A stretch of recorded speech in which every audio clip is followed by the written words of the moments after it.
What is a homegrown national park? Welcome back to Techstination. I'm Fred Fishkin. With us is Dr. Doug Tallamy, author of Nature's Best Hope and the new Young Readers edition. Hi, Doug. Hello, Fred. How are you? Terrific. Well, you're a professor in the Department of Entomology and Wildlife Ecology at the University of Delaware, and you are giving young people and grown-ups some inspiration here. Tell us about it. Yeah, that's the hope anyway. The Earth has two major problems today. It's got climate change, but it also has a biodiversity crisis. And the biodiversity crisis does not get the press that it deserves because we depend on nature as much as we depend on a healthy climate. And we're in the process of destroying it. So we've got parks, we've got preserves, but we're in the sixth great extinction event that the Earth has ever experienced, which means they're not enough. We now have to practice conservation on private property. That's where we live. And that puts the private property owner in a very powerful position to help biodiversity.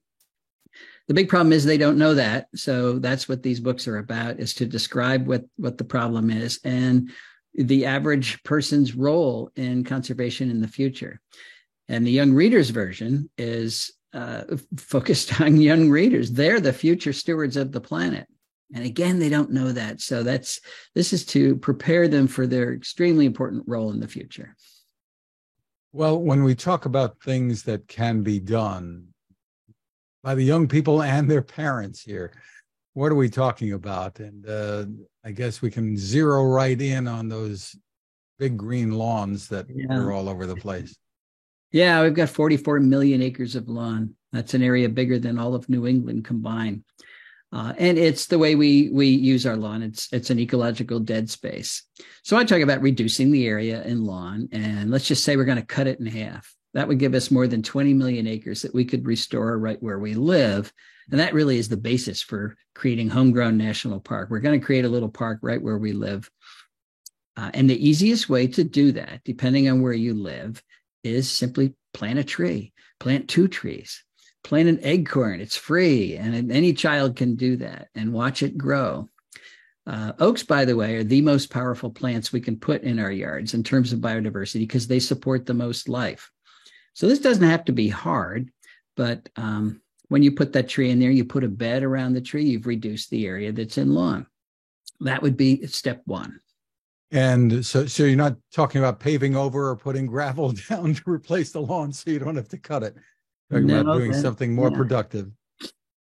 Everything starts with plants. Plants are capturing energy from the sun and turning it into food, and that's the food that supports all the animals on the planet. So, yeah, gravel is not going to do it. Pavement's not going to do it. We've got to put productive plants back. And the reason lawn doesn't work is it's not a productive plant. We mow it every week. It doesn't support anything. We put fertilizer and herbicides on it. So it's not designed to support biodiversity. Let's put the plants that are designed to support biodiversity into our yards. And maybe we should think a bit different when it comes to what we put in a garden. There's 2 kinds of gardens. There's vegetable gardens, and we need to grow what we eat. So I'm not really talking about that. The gardens that we play with for aesthetics, it's typically a small little area of your yard. So I don't usually talk about gardens. I talk about the entire landscape. We need to think about the plants that are on all parts of our property, including our gardens. Most of the plants in our gardens are from other countries. We call them non-native plants, and many of them are highly invasive. They escape our gardens, and then they go out into the natural areas and push out the native plants that do support biodiversity. The problem with non-native plants is they don't support much biodiversity because of host plant specialization. It's more than we want to get into here, I think. But the point is the insects that support the food web, all those insects that the birds and everything else eat, for the most part, cannot eat those non-native plants. So we want to favor the native plants that they can eat so that you have breeding birds in your yard. If you want to have a single family of chickadees in your yard, it takes 6,000 to 9,000 caterpillars to make that family of chickadees.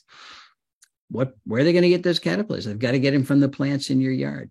Sounds really interesting. What are some of the other things that you're telling young people that they can do here proactively? Well, one of the important things that young readers can do is to create a pollinator garden.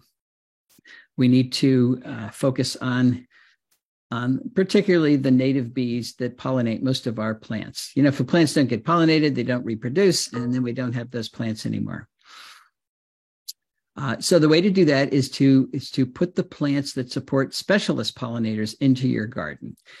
We've got about 4,000 species of native bees, and over 1/3 of them can only reproduce on the pollen of particular plants. So you want to put those plants in your garden. The generalist bees can use those plants as well. So if you meet the needs of your specialist bees, you've met the needs of all the bees. And that can be as small as a potted plant on your balcony, or entire meadow in your yard, and anything in between works.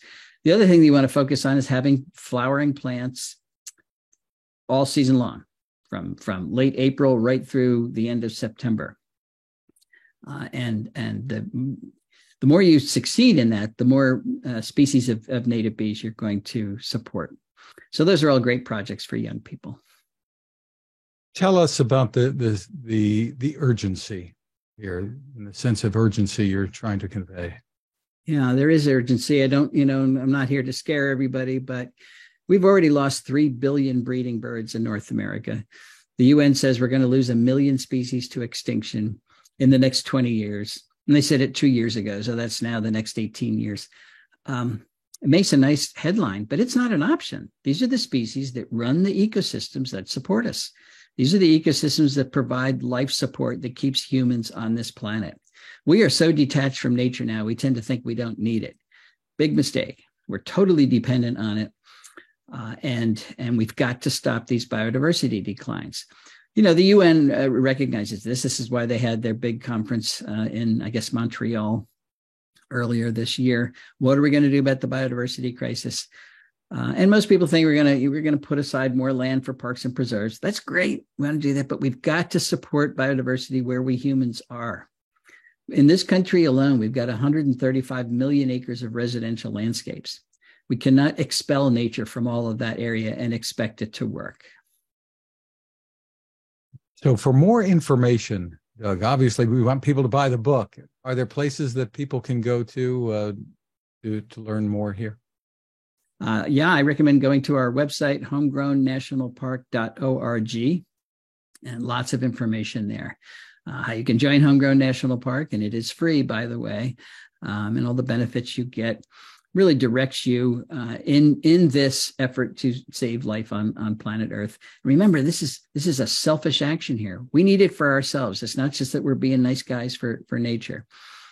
So that website's full of information.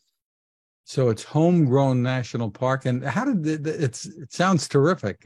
Tell us how that came about. Well, I learned about the statistic of how much lawn we have way back in 2005. So I started talking about the fact that we had so much lawn and we needed to reduce it in my talks. And then in 2020, the book, Nature's Best Hope, I had a chapter in it called Homegrown National Park. But it wasn't until 2 years ago that I met a woman, Michelle Alfanderi, who she had just retired from a marketing branding career in New York City. And she heard one of my talks and she said, you've got to reach the people that don't know anything about this. And that's going to take modern methods of communication, including all of the social media that I never really do. So she said, I will help you do that. Let's set up a nonprofit and we'll get this message out. So the actual nonprofit Homegrown National Park was created by Michelle. And I sat there and watched her do it. That site again is homegrownnationalpark.org. Right. Terrific. Doug Tallamy, congratulations on the work that you're doing, and thanks for spending time with us. Well, thanks for the opportunity.